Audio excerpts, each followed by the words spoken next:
buenas a todos. Nuevo reporte semanal de mercado para el canal Brújula de Mercados, para el blog Bolsa School y para el blog que también mantenemos en investing.com. Soy Gonzalo Cañete y este es una revisión de lo que ocurrió la semana pasada y lo que creemos que ocurrirá durante esta semana en el mercado. Traemos oportunidades clave, divisas interesantísimas, materia prima también se está volviendo muy interesante con las novedades que están ocurriendo en el dólar y por supuesto renta variable totalmente loca viendo el ataque que se llevó, la paliza que se llevó el dólar durante la semana pasada. ¿Qué ocurrió? Bueno, una noticia que probablemente ya todos sabéis y los que no la sabéis tenéis que poneros al día, pero ya, rápido. ¿Por qué? Pues porque esa noticia que la semana pasada un congresista americano presentó ya esa, entre comillas, moción de censura contra el presidente actual de los Estados Unidos, el presidente de la mayor economía del mundo, lo que hizo fue desplomar por completo a la renta variable y tumbar al propio dólar. Bien, vamos a hacer una revisión en la que diremos cómo nuestra visión de mercado de la semana pasada en muchas ocasiones acertamos. En este caso vais a ver cómo nuestro pronóstico fue un rebote de ese dólar, un fortalecimiento del dólar finalmente después de 4 semanas consecutivas debilitándose y nos hemos encontrado con que lejos de fortalecerse encima lo tumbaron por completo en el mercado e incluso llegó a proyectar un movimiento en el gráficos como el euro dólar que prácticamente hacían en una sola semana todo el recorrido que había hecho durante 3 semanas de debilitamiento, ¿vale? En fin, no tenemos la bola de cristal. Y como insisto, en muchas ocasiones hemos acertado, pero en otras tantas nos equivocamos. Y también lo decimos cuando nos equivocamos, ¿vale? Hemos traído los gráficos que presentamos con esas proyecciones y hasta dónde nos hemos equivocado, ¿vale? No obstante, también hay gráficos en los que hemos acertado, porque en este canal, os recuerdo a todos los que lo seguís, estáis aprendiendo a diversificar los activos y a reconocer los movimientos y los flujos bursátiles en los mercados internacionales. Porque si bien el dólar se debilita, ¿qué es lo que se fortalece? La materia prima. En cuanto un dólar cae, la materia prima cotizada en dólares automáticamente se ajusta y sube su precio, ¿vale? Esta semana, lejos de artículos y de comentarios y de palabras, que sí, hay uno o dos, vamos a mostrar ilustraciones. Os he traído algo que os suelo traer a menudo, que es el blog de Ben Garrison, que simplemente pues es un bloguero bastante polémico, que nos muestra ilustraciones con lo que va ocurriendo en Estados Unidos. Fijaos, aquí tenemos You Gotta Be Kidding, tienes que estar bromeando, le dice la justicia a Hillary Clinton. Aparece una Hillary Clinton subida en una balanza de la justicia con los correos, el servidor este de Hillary, asesinato, implicaciones y demás, y señalando acusatoriamente el otro de la balanza como Rusia. Es decir, esto es una broma que hacemos a aquellos que acusan a Donald Trump de conspirar con Rusia, etcétera, etcétera. A mí particularmente me parece ridículo y me parece una excusa que se está utilizando para manipular el mercado. Pero bueno, ahí está el caso. Los neocon, por cierto, esos son los neoconservadores, son los que dirigen principalmente el ataque en este caso a Donald Trump, que no lo olvidemos, no tiene apoyo ni de su propio partido, ni siquiera de los demócratas, pero no ahora, antes de ganar las elecciones. Familias importantes dentro de los republicanos, como incluso los Bush, la familia de los Bush, reiteró que no apoyaría a Donald Trump. Estamos viendo cómo esas familias poderosas que han controlado los Estados Unidos en las últimas décadas están abiertamente en contra de él. Por eso es una guerra abierta contra este señor, con motivo o sin motivo. ¿Vale?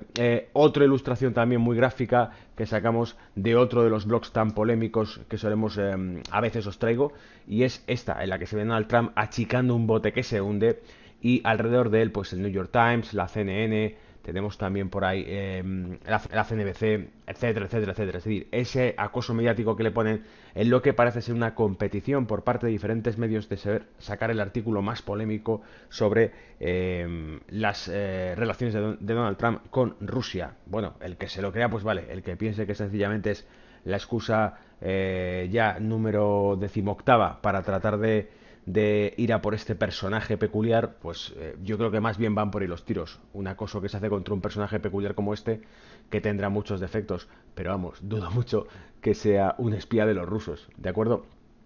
Bien, vamos al grano de lo que nos interesa y dejémonos de historias y de ruido de mercado, que es al fin y al cabo los temas políticos. Ruido para el mercado. Nosotros somos profesionales, aquí hablamos de mercados, no de lo que hacen unos políticos u otros, ¿vale? Factores de mercado. Uno, el derribo a Trump tumba el dólar. Y dos, los miedos, perdón, a un BCE duro suben el euro. Esta es la clave de lo que está moviendo el mercado, porque si bien por el lado de Estados Unidos lo que hablamos es de un miedo a esa moción de censura a Trump y ese debilitamiento del mercado y sobre todo de su divisa, su bandera. La bandera de Estados Unidos es el dólar. El debilitamiento de Estados Unidos significa un debilitamiento de su bandera, de su dólar. ¿De acuerdo? La administración actual de la mayor economía del mundo se ve cuestionada, la divisa de esa economía del mundo se debilita en el mercado. Pero aquí hay una parte que ya no es juzgarla, ya no es si es espía o no de quién o de cuál, sino la cuestión de los números que presenta la Unión Europea. Los números que presenta Alemania, porque es Alemania la que controla el Banco Central Europeo a través del Bundesbank.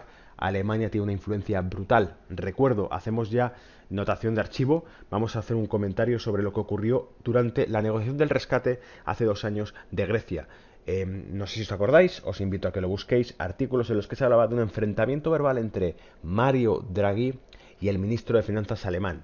Es de sobra conocida la postura de Alemania, es de sobra conocida la mano dura que mantiene Alemania con el Banco Central Europeo, y eso se refleja hoy en que el superávit alemán va a acabar moviendo el euro.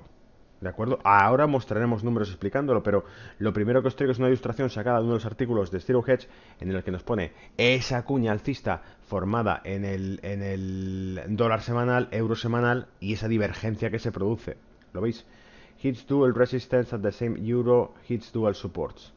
Va a haber un repunte, va a haber un fortalecimiento del dólar y un debilitamiento del euro, probablemente. ¿Por qué? Porque tienen que converger.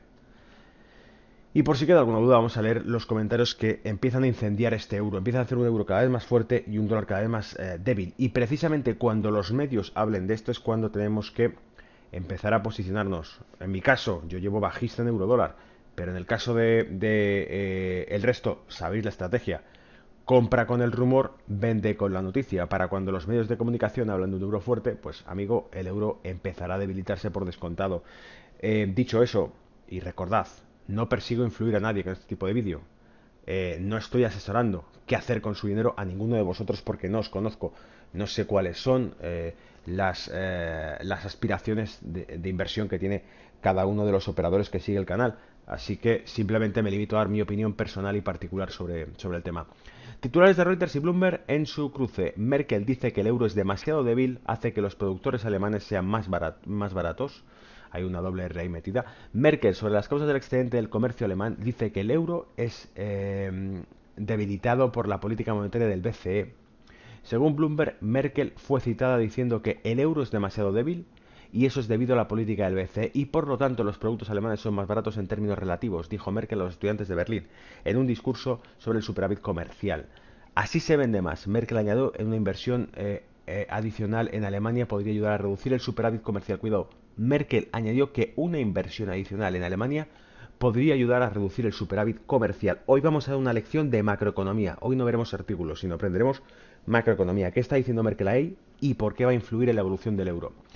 El resultado inmediato de este último ataque contra el BCE, esta vez no por fallos de Draghi, Schäuble, que es el ministro de Finanzas alemán, sino por la propia canciller, fue enviar a los bonds a la baja con volúmenes de 8.000 en un minuto. La franja de Euribor desciende por pronunciada y lo más importante, el euro dólar apuntando casi 50 pips al máximo del día, 1.1228. Es decir, ha movido mercado el comentario que ha hecho Merkel en una universidad hablando del superávit comercial y de la política del BCE que mantiene un euro barato. Atentos con esto porque aquí es cuando se aprende. Bien, rescato un fragmento de artículo publicado por el diario.es en el que decía: dentro de Alemania también hay quien se preocupa por el superávit, pero por otros motivos. El exceso de exportaciones refleja un exceso de ahorro en la inversión doméstica. Así se exporta capital al resto del mundo en lugar de invertirlo en Alemania, explica el diario.es Simon Juncker, subdirector del área de previsiones y política económica del Instituto Alemán para la Investigación Económica, con sede en Berlín. Atentos.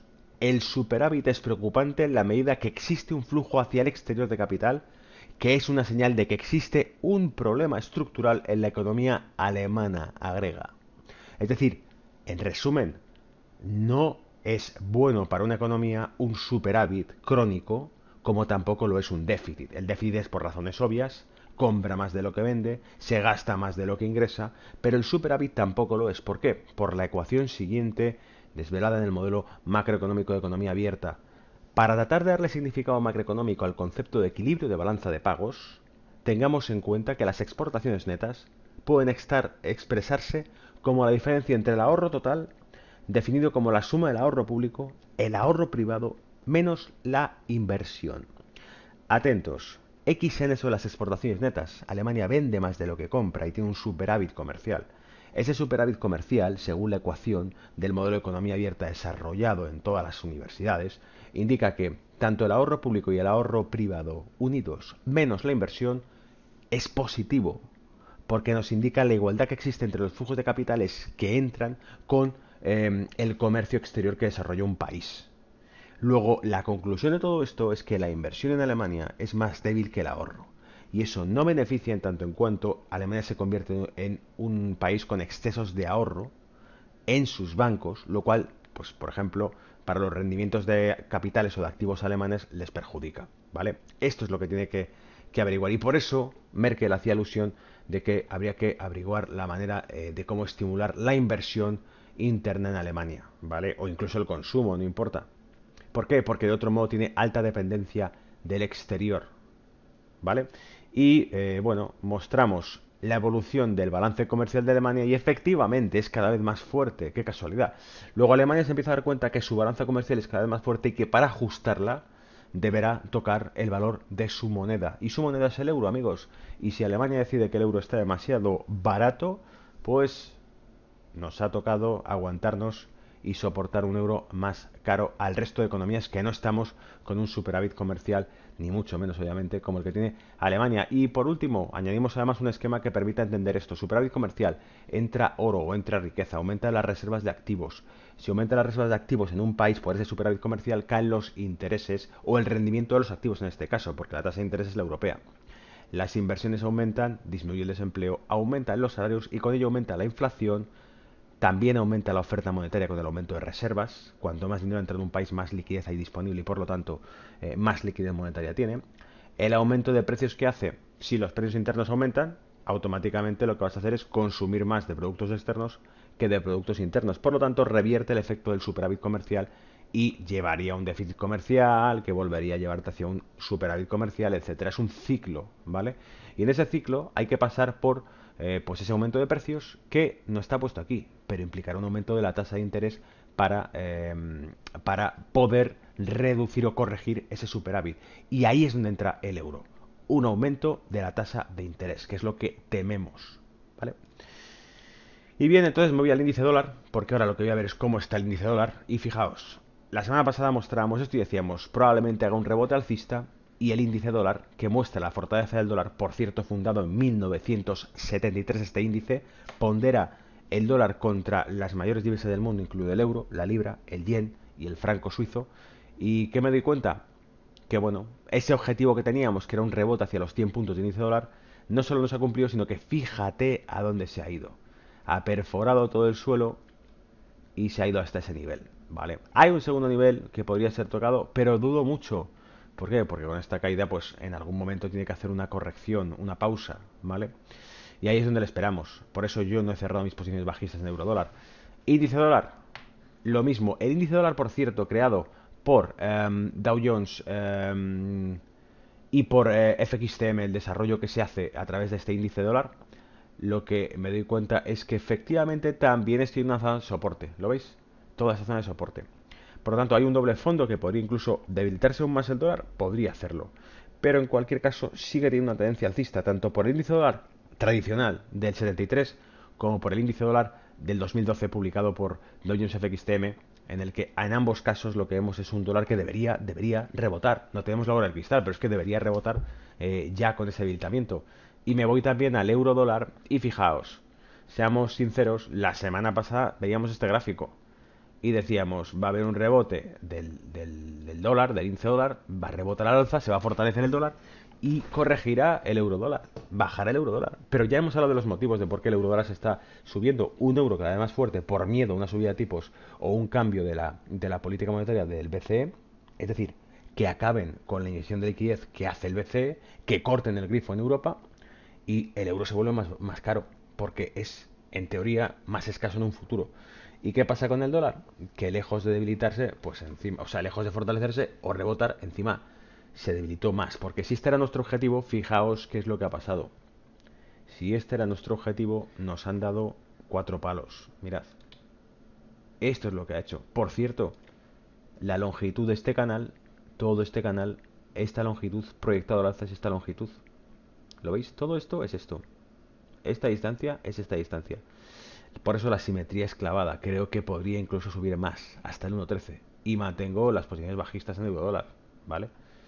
Porque sigo pensando que, bueno, pues ya puestos con esa ruptura que hace, hay que aguantar y luego ir soltándolo según corrija. Que eso sí, cuando lo haga, que esto es la clave, y aquí saludo a David, que hablaba hoy con él por teléfono. Pues David, aquí lo tengo. Ese es el nivel que te comentaba, que te decía, lo veremos en el vídeo esta noche.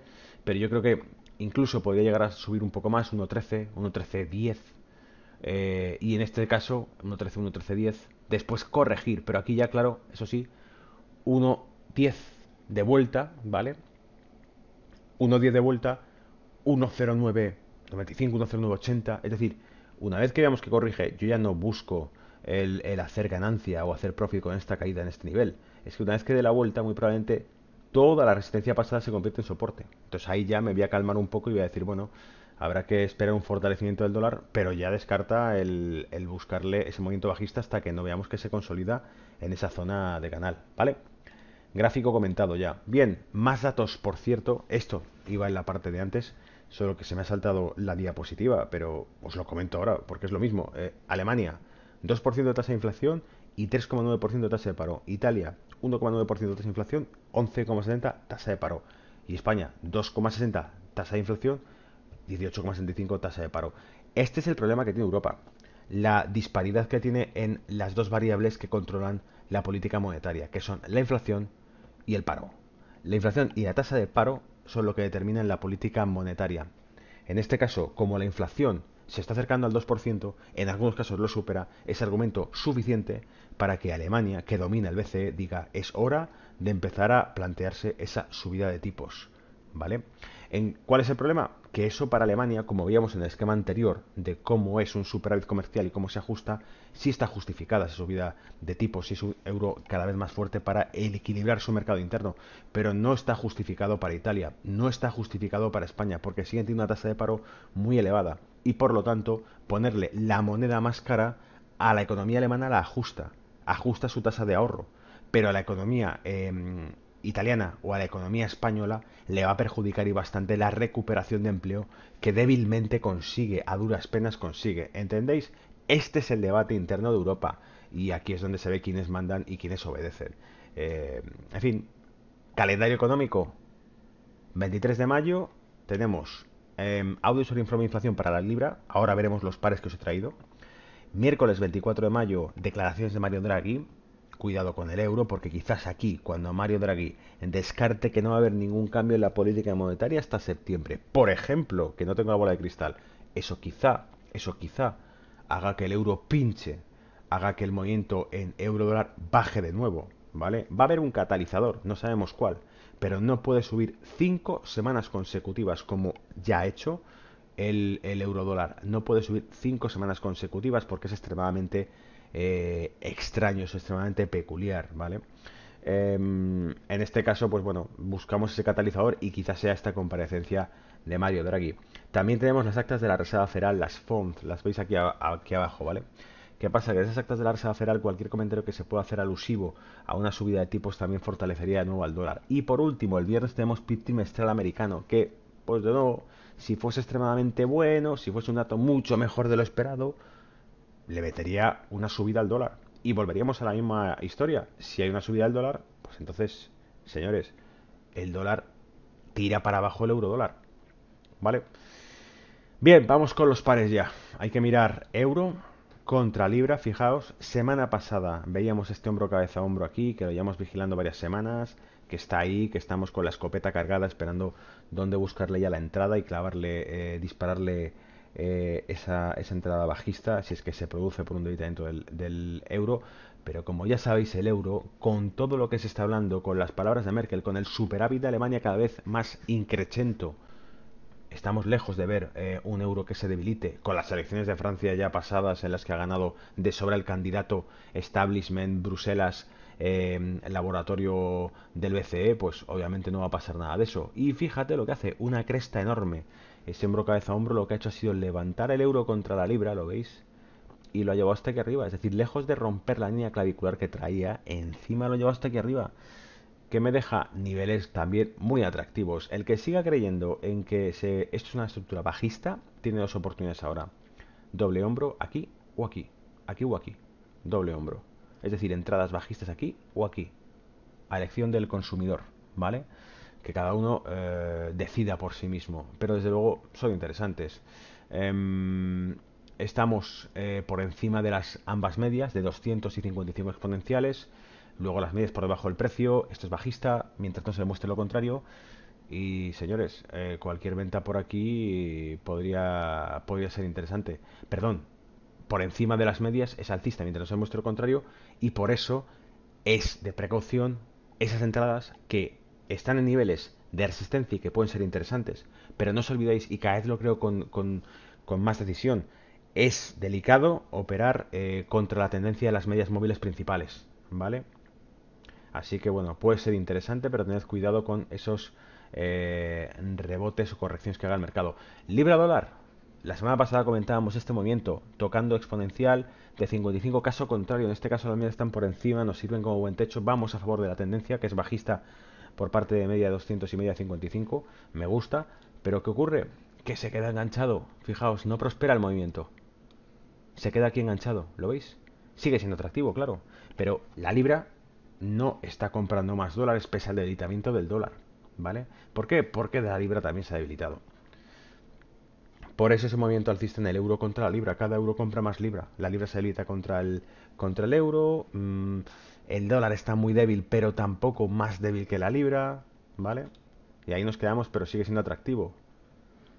Porque en el momento que veamos que, bueno, ese movimiento se cumple, pues se va a poner muy interesante cualquiera de ellos, tanto libra como dólar como euro, ¿vale? Doble techo en SP500, comentábamos la semana pasada. ¿Y qué ha pasado con ese doble techo? Lo teníamos que comentar, decíamos, puede que se rompa máximos o no, pero estamos en una zona de doble techo, puede iniciarse una corrección.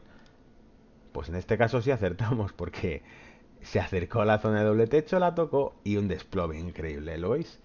Lo que pasa es que, claro, aquí se aparece la Virgen, porque es un doble techo, puede que se cumpla, puede que no se cumpla, pero no. Llega hasta la zona de valle del doble techo y la revienta por completo. ¿Gracias a qué? Gracias a toda la negatividad volcada por el tema de Donald Trump. La semana pasada también comentábamos para Alemania si un patrón muy alcista, que era esa cuña formada con muchísima fortaleza alcista, y decíamos, si le rompe este doble techo al alza, puede que se vaya a los 13.000 puntos, 12.900 puntos, etcétera. ¿Qué ha ocurrido? Pues ya sabéis, al colapsar el SP500 lo que hizo esto fue igual, tocar ese doble techo y colapsar con él. ¿Lo veis? IBEX 35, una película muy similar, decíamos, cuidado con el IBEX porque este sí podría hacer una cresta, llegar a tocar este hombro y darse la vuelta, a perder esta zona y buscar el objetivo en los 10.500 puntos. ¿Qué ha hecho el IBEX? Prácticamente eso, solo que no le hizo falta ni buscar el segundo hombro. Con el colapso del SP500 y el desplome de Alemania, el IBEX 35 hizo lo propio, desplomó también y cayó, pese a que la recuperación que ha tenido ha sido increíble. Por cierto, otra proyección, toda esta caída es toda esta caída, la misma dimensión, ¿lo veis? ¿Vale? Y prácticamente de los 10.500 puntos conseguidos, 10.540 y algo, ¿vale? Materia prima, en materia prima, fijaos, esto es de examen. Si vemos que el dólar se debilita estrepitosamente durante la semana pasada, ¿qué hace el oro? ¿Sube o baja? Pues obviamente subió, repuntó, ¿vale? El oro que sigue estando por debajo de las medias móviles más importantes, la de 200 y la de 55, pero que se acerca a la de 200 y que además la toca y se para. Fijaros el cuerpo de vela que nos deja aquí el oro. Interesantísimo. ¿Por qué? Porque podría indicar cualquier cambio tendencial ahora. Es decir, vender oro en estas zonas es vender un oro caro, ¿vale? Caro. ¿Por qué? Porque si bien el patrón dólar acabará revirtiéndose y fortalecerá el dólar, en este caso el oro está en una zona muy fuerte, probablemente se acabe debilitando. Y por último, petróleo, que seguimos insistiendo en que aguantó bien. La semana pasada comentábamos esta mecha que dejó aquí, ¿vale? Durante ese comentario que hubo sobre la OPEP. El siguiente comentario de pactos entre la OPEP y Arabia Saudita y Rusia lo empujó. Y por supuesto, ahora ese debilitamiento del dólar que ha hecho, hacer que cualquier activo cotizado en dólares se ajuste subiendo su propio precio para compensar la pérdida adquisitiva que tiene el propio dólar cotizado en esos productos, ¿vale? Entonces, ¿qué hemos conseguido? Pues bueno, lo que dentro de lo que cabe suponíamos con bastante antelación, que el euro, perdón, que el West Texas barril de crudo es alcista, ¿vale? Cuidado con la zona de 55 que la tengo aquí marcada, porque es donde han entrado todas las ventas hasta ahora, pero vaya, que va rumbo a los 55, cotizando por encima de la media de 55, y mi idea yo creo irá a buscar en 60 tocar la media de 200 en 60, ¿vale? Pero claro, con este hombro cabeza hombro que tiene tan fuerte, cuando llega a 60 puede que vuelva otra vez hacia atrás o puede que rompiendo toda esta zona rompería el canal alcista, proyectaría todo esto hacia arriba y llegaría a los $70 el barril, ¿vale? Que es el objetivo final que creo que siempre le hemos buscado desde hace meses al crudo. Eso es todo. Espero que os sea de utilidad y que lo aprovechéis. Y ya sabéis, contestaré los comentarios que vayáis dejando en el canal para que podamos ir comentando la jugada durante la semana, que se pone muy interesante. Un saludo y gracias. Chao.